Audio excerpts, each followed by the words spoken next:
Hello everyone សួស្តីបងប្អូនទាំងអស់គ្នានៅក្នុងវីដេអូនេះខ្ញុំនឹងលើកយកនៅពាក្យនាមមួយចំនួនព្រមទាំងការប្រើប្រាស់នៅក្នុងប្រយោគមកបង្ហាញបងប្អូនបាទអញ្ចឹងបងប្អូនមើលនៅខាងក្នុងវីដេអូបាទមុននឹងចូលទៅដល់ការប្រើប្រាស់នៅក្នុងប្រយោគគឺបងប្អូនត្រូវចេះពាក្យទាំងអស់នេះសិនបាទនេះគឺយើងអានថា architect បាទ architect បាទស្ថាបត្យករ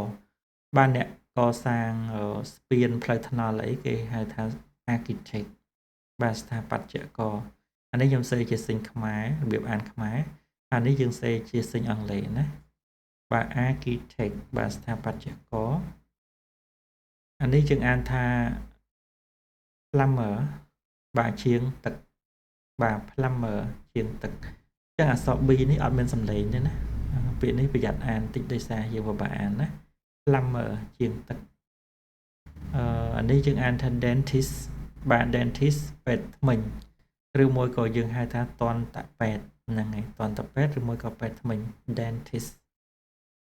អានេះគឺ security guard បាទសន្តិសុខណា security guard អ្នកយាមឬមួយក៏សន្តិសុខបាទ security guard ដូចគេរើសការងារអីគេរើស security guard អញ្ចឹងគេសេអញ្ចឹងគឺរើសសន្តិសុខពេលនេះយើងអានថា journalist បាទ journalist បាទប្រែថាអ្នកកាសែតឬមួយក៏អ្នកសារព័ត៌មានណា journalist បាទអញ្ចឹងខ្ញុំនឹងយកពាក្យទាំងអស់ហ្នឹងទៅប្រើប្រាស់ក្នុងប្រយោគហើយខ្ញុំអានឲ្យបងប្អូនម្ដងទៀត architect ស្ថាបត្យករ plumber ជាងទឹក dentist តន្តពេទ្យ security guard បាទអ្នកសន្តិសុខ journalist បាទអ្នកសារព័ត៌មានបាទអញ្ចឹងបងប្អូនមើលនៅខ្ញុំយកទៅប្រើប្រាស់នៅក្នុងប្រយោគស្របយើងនឹងប្រើប្រាស់ជាមួយនឹងពាក្យចំនួន3នេះដែលជាគេហៅថាជាកិរិយាសព្ទ to be នៅក្នុងវេយ្យាករណ៍ភាសាអង់គ្លេសណាមាន am បាទ is ហើយនឹង are បាទពាក្យទាំង3ហ្នឹងគឺយើងប្រែថាគឺជានៅដូចគ្នាបើឬមួយក៏ពេលខ្លះយើងអត់ប្រែក៏បានដែរហើយបងប្អូនត្រូវចាំពីប្រធានវាណា I ប្រើមួយ am he is she is it is ចឹងមកហើយអានេះ we are you are they are អូខេអញ្ចឹងបងប្អូនមើលឧទាហរណ៍នៅក្នុងប្រយោគនេះគឺជាប្រយោគស្របឧទាហរណ៍ he is an architect បាទគាត់ជាស្ថាបត្យករ he is an architect he នឹងគាត់ he នឹងជា architect ស្ថាបត្យករ and នឹងសម្គាល់ម្នាក់អញ្ចឹង he is an architect អានេះ he is a plumber គាត់ជាជាងទឹក he is a plumber បាទ he គាត់ is ជា plumber ជាងទឹកនឹងសម្គាល់ម្នាក់ he is a plumber she is a dentist បាទនាងជាតន្តពេទ្យបាទ she is a dentist ឬថានាងជាពេទ្យធ្មេញ she នាង he នឹងជា dentist នឹងគឺតន្តពេទ្យនឹងសម្គាល់ម្នាក់អញ្ចឹង she is a dentist អានេះ he is a security guard គាត់ជាសន្តិសុខបាទគាត់ជាអ្នកយាម he is a security guard he នឹងគាត់ he នឹងជា security guard បាទសន្តិសុខឬមួយអ្នកយាមនឹងសម្គាល់ម្នាក់ប្រយោគនេះ she is a journalist នាងជាអ្នកសារព័ត៌មានបាទអ្នកកាសែត she is a journalist បាទ she នឹងនាង he នឹងជា journalist អ្នកសារព័ត៌មាននឹងសម្គាល់ម្នាក់បាទអញ្ចឹងខ្ញុំអានឲ្យបងម្ដងទៀត he is an architect គាត់ជាស្ថាបត្យករ he is a plumber គាត់ជាជាងទឹក she is a dentist នាងជាតន្តពេទ្យ he is a security guard គាត់ជាអ្នកយាម she is a journalist បាទនាងជាអ្នកសារព័ត៌មានបើអញ្ចឹងបងប្អូនទៅមើលនៅក្នុងប្រយោគសំណួរចូលដល់ប្រយោគសំណួរទុកក្រោយចូលដល់ប្រយោគបដិសេធណាបាទប្រយោគបដិសេធ ចឹងនៅក្នុងប្រយោគបដិសេធគឺយើងគ្រាន់តែបន្ថែមពាក្យ not ពាក្យ not ទៅឲ្យប្រយោគស្របខ្លាយទៅជាប្រយោគបដិសេធហើយប្រែថាមិនមែនណាឧទាហរណ៍នៅក្នុងប្រយោគនេះ he is not an architect គាត់មិនមែនជាស្ថាបត្យករទេបាទ he is not an architect he នឹងគាត់ is នឹង